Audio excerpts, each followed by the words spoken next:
Assalamualaikum warahmatullahi wabarakatuh. Saya Nia Veronica dengan NIM 18016169. Di sini akan menjelaskan materi mengenai administrasi keuangan. Yang pertama yaitu pengertian administrasi keuangan. Administrasi keuangan adalah pengelolaan yang meliputi seluruh aktivitas yang berkaitan dengan keuangan untuk mencapai tujuan sebuah organisasi ataupun perusahaan tertentu. Dengan adanya administrasi keuangan yang baik, maka akan tercipta suasana kerja yang lebih nyaman serta produktif. Hal ini juga akan mendorong terciptanya keuangan yang lebih tertata dan lebih baik bagi suatu perusahaan tertentu. Tidak perlu khawatir dengan rumitnya rumus dan ketentuan yang ada karena hasilnya akan sangat baik bagi bisnis. Ada beberapa pengertian administrasi keuangan secara luas yaitu proses pengaturan serta penetapan kebijakan yang berkaitan dengan pengadaan maupun pemanfaatan keuangan, sehingga tugas pokok organisasi dapat terwujud secara efektif dan efisien adalah inti dari proses pengelolaan keuangan itu sendiri. Sedangkan pengertian menurut arti sempitnya yaitu seluruh kegiatan yang termasuk dalam proses penerimaan, penyimpanan dan pengeluaran uang berdasarkan aktivitas penatabukuan adalah inti dari tata usaha keuangan. Dan ada beberapa manfaat dari adanya administrasi keuangan. Yang pertama yaitu teraturnya penerimaan maupun pengeluaran keuangan di dalam sebuah organisasi. Yang kedua, pemanfaatan uang mampu dikendalikan dan dikoordinasikan secara baik. Yang ketiga, berkurangnya kekeliruan dalam pembuatan laporan keuangan. Dan yang kedua yaitu sumber pembiayaan pada suatu pendidikan. Menurut Depdiknas 2007, sumber-sumber pendapat sekolah berasal dari yang pertama yaitu pemerintah. Pemerintah pusat yang dialokasikan melalui APBN serta pemerintah kabupaten atau kota yang dialokasikan melalui APBD. Yang kedua yaitu usaha mandiri sekolah yang berupa kegiatan pengelolaan kantin sekolah, koperasi sekolah, wartel, jasa antar, jemput siswa, panen kebun sekolah, kegiatan sekolah yang menarik sehingga ada sponsor yang memberi dana, kegiatan seminar, pelatihan, lokal karya, dengan dana dari peserta yang dapat disisihkan sisa anggarannya untuk sekolah, serta penyelenggaraan lomba kesenian dengan biaya dari peserta atau perusahaan yang dapat disisihkan sebagian dananya untuk sekolah. Yang ketiga yaitu orang tua siswa, yang berupa sumbangan fasilitas belajar siswa, sumbang pembangunan gedung, iuran BP3, dan SPP. Yang keempat yaitu dunia usaha dan industri, yang dilakukan melalui kerjasama dalam berbagai kegiatan, baik berupa bantuan uang maupun fasilitas sekolah. Yang kelima yaitu hibah yang tidak bertentangan dengan peraturan perundangan yang berlaku, di mana kepala sekolah perlu menyusun proposal yang menguraikan kebutuhan pengembangan program sekolah. Yang keenam yaitu yayasan penyelenggara pendidik bagi lembaga pendidikan swasta serta masyarakat luas. Alokasi dana untuk setiap sektor pembangunan termasuk pendidikan dituangkan dalam rencana anggaran pendapatan dan belanja negara atau APBN setiap tahunnya. Pada tingkatan provinsi dan kabupaten atau kota, anggaran untuk sektor pendidikan sebagian besar berasal dari dana yang diturunkan dari pemerintah pusat, ditambah dengan pendapatan asli daerah atau PAD. Pada era otonomi daerah sekarang, keadaan tersebut belum banyak mengalami perubahan. Sebagian besar dana dalam RAPBD provinsi dan kabupaten atau kota diperoleh dari pusat yang disalurkan dalam bentuk paket yang disebut dana alokasi umum atau DAU. Dan untuk sebagian ditambah lagi dengan dana alokasi khusus atau DAK. Perbedaannya hanya terletak pada tanggung jawab pengalokasiannya yang diserahkan sepenuhnya pada daerah. Pada tingkat sekolah atau satuan pendidikan, biaya pendidikan diperoleh dari subsidi pemerintah pusat, pemerintah daerah, iuran siswa, dan sumbangan masyarakat. Sejauh tercatat dalam RAPBS, sebagian besar biaya pendidikan di tingkat sekolah berasal dari pemerintah pusat, sedangkan untuk sekolah swasta berasal daripada siswa atau yayasan.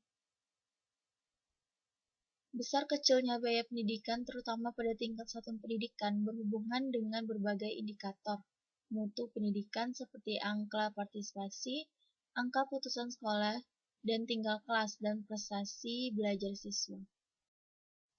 Selanjutnya yaitu pengelola keuangan sekolah. Secara garis besar, manajemen keuangan sekolah adalah kegiatan pengelolaan keuangan sekolah.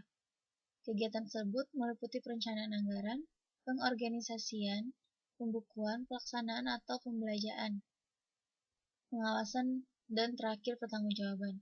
Manajemen keuangan perlu diterapkan oleh institut pendidikan supaya pemanfaatan dana sekolah bisa lebih efektif dan efisien.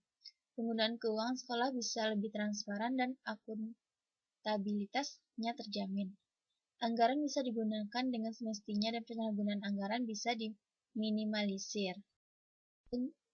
Selanjutnya yaitu proses administrasi keuangan.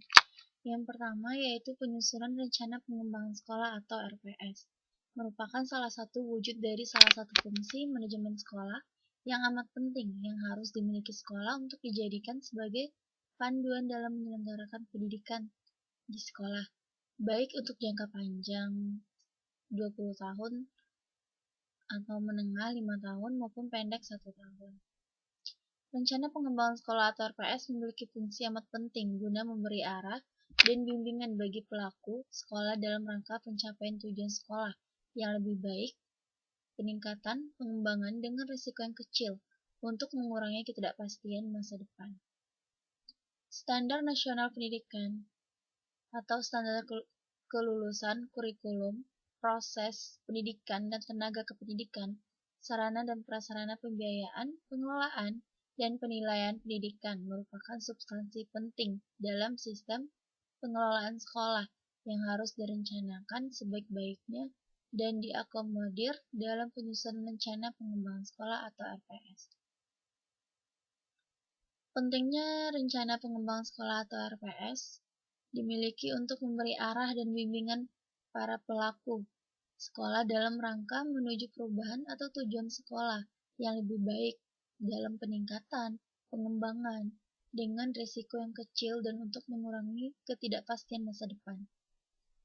Arti perencanaan sekolah atau RPS adalah suatu proses untuk menentukan tindakan masa depan sekolah yang tepat melalui urutan pilihan dengan memperhitungkan sumber daya yang tersedia. RPS adalah dokumen tentang gambaran kegiatan sekolah di masa depan dalam rangka untuk mencapai perubahan atau tujuan sekolah yang telah ditetapkan. Tujuan RPS disusun dengan menjamin agar perubahan atau tujuan sekolah yang telah ditetapkan dapat dicapai dengan tingkat kepastian yang tinggi dan dengan risiko yang kecil. Dan yang kedua, mendukung koordinasi antar pelaku sekolah. Yang ketiga, menjamin terciptanya integrasi, sinkronisasi, dan sinergi baik antar pelaku sekolah, antar sekolah dan dinas pendidikan kabupaten atau kota, dan antar waktu.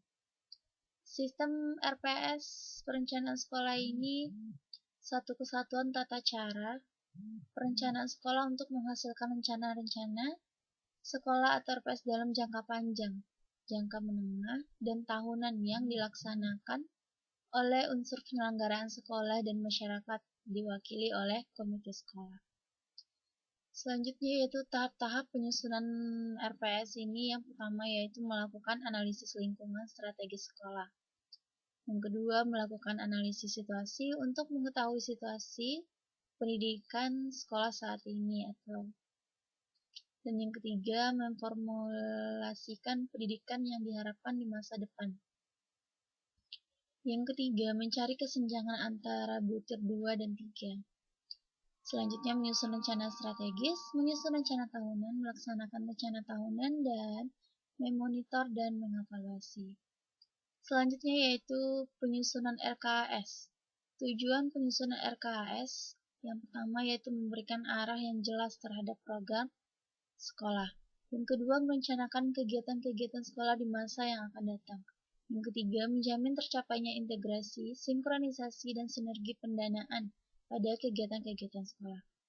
Yang keempat yaitu menjamin keterkaitan dan konsistensi antara perencanaan, penganggaran, pelaksanaan, dan pengawasan. Yang kelima yaitu mengoptimalkan partisipasi warga sekolah dan masyarakat beserta hal dukungan finansial.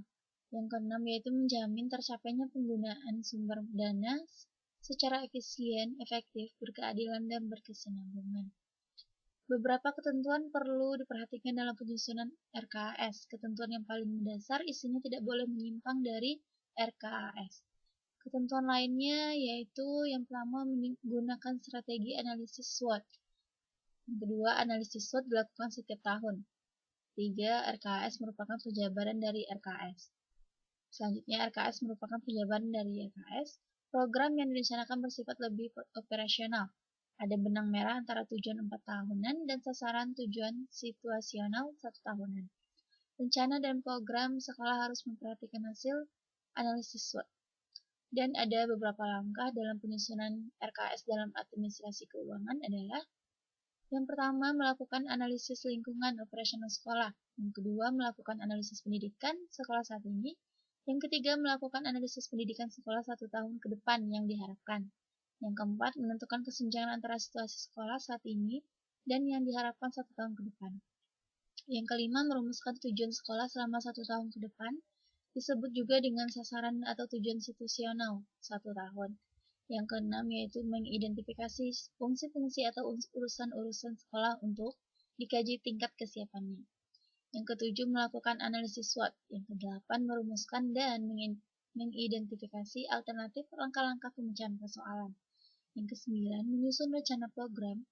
Yang kesepuluh, menyusun tonggak-tonggak kunci keberhasilan atau output, apa dan kapan dicapainya. Yang ke-11, menyusun rencana biaya besar, dana, alokasi, dan sumber dana. Yang ke-12, menyusun rencana pelaksanaan program. Menyusun rencana pemantauan dan evaluasi. Membuat jadwal pelaksanaan program dan menentukan penanggung jawab program kegiatan.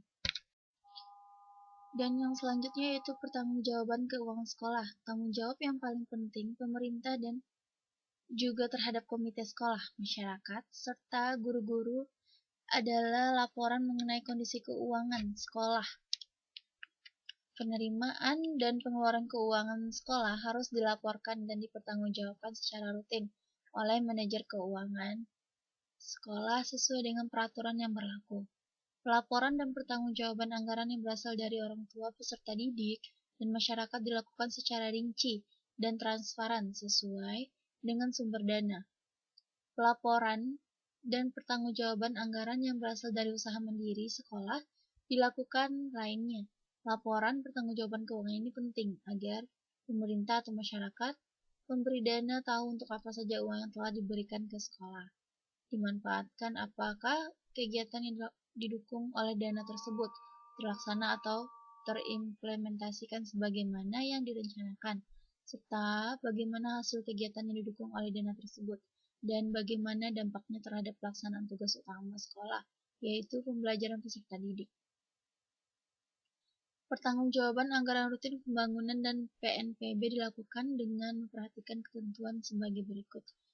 Selambat-lambatnya tanggal 10 setiap bulan, bendahara mengirimkan surat pertanggungjawaban atau SPJ kepada wali kota atau bupati melalui bagian keuangan sekretariat daerah.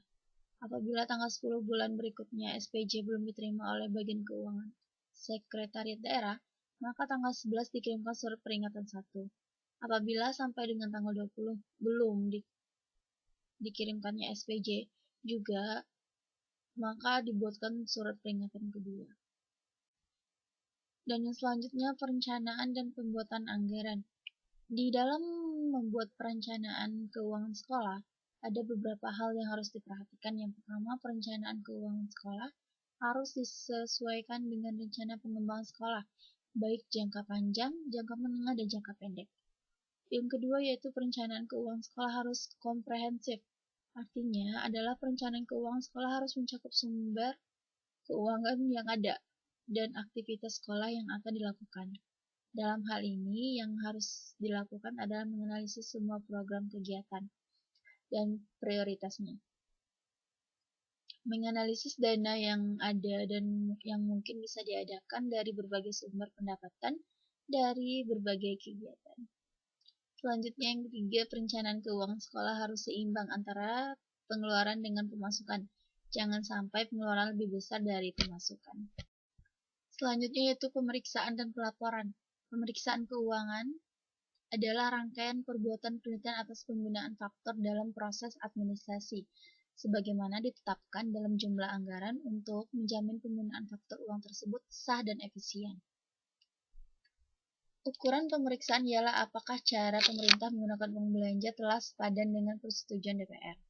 Untuk menjamin sah dan efisiensi penggunaan uang negara, frekuensi pemeriksaan keuangan baik pre-audit maupun post-audit harus ditingkatkan. Dan yang kedua yaitu pelaporan dan pertanggungjawaban keuangan sekolah. Tanggung jawab yang paling penting dari manajer sekolah terhadap pemerintah dan juga terhadap komite sekolah, masyarakat serta guru-guru adalah laporan mengenai kondisi keuangan sekolah. Dan yang terakhir ada peran guru dalam administrasi keuangan sekolah, yaitu penanggung jawab biaya pendidikan adalah kepala sekolah. Namun, demikian, guru diharapkan ikut berperan dalam administrasi biaya ini, meskipun menambah beban mereka juga memberikan kesempatan untuk ikut serta mengarahkan pembiayaan itu untuk perbaikan proses belajar mengajar. Administrasi keuangan meliputi kegiatan perencanaan, penggunaan, pencatatan data, pelaporan, dan pertanggungjawaban dana yang dialokasikan untuk penyelenggaraan sekolah. Tujuan administrasi ini adalah untuk mewujudkan semua tertib administrasi keuangan, sehingga pengurusannya dapat dipertanggungjawabkan sesuai dengan ketentuan yang berlaku. Beberapa peran guru dalam administrasi keuangan ini yaitu membuat file keuangan sesuai dengan dana pembangunan, membuat laporan data usulan pembayaran gaji, rapel ke pemerintah kota, membuat pembukuan penerimaan dan penanggung dana pembangunan, membuat laporan dana penggunaan pada akhir tahun anggaran, membuat laporan rancangan anggaran pendapatan bantuan sekolah atau RAPBS, membuat laporan tribulan dana bantuan operasional sekolah atau BOS, menyetorkan pajak PPN dan PPh, membagikan gaji atau rapel, menyimpan dan membuat arsip peraturan sekolah keuangan. Sekian pemaparan materi dari saya. Salah dan kurangnya mohon dimaafkan. Assalamualaikum warahmatullahi wabarakatuh.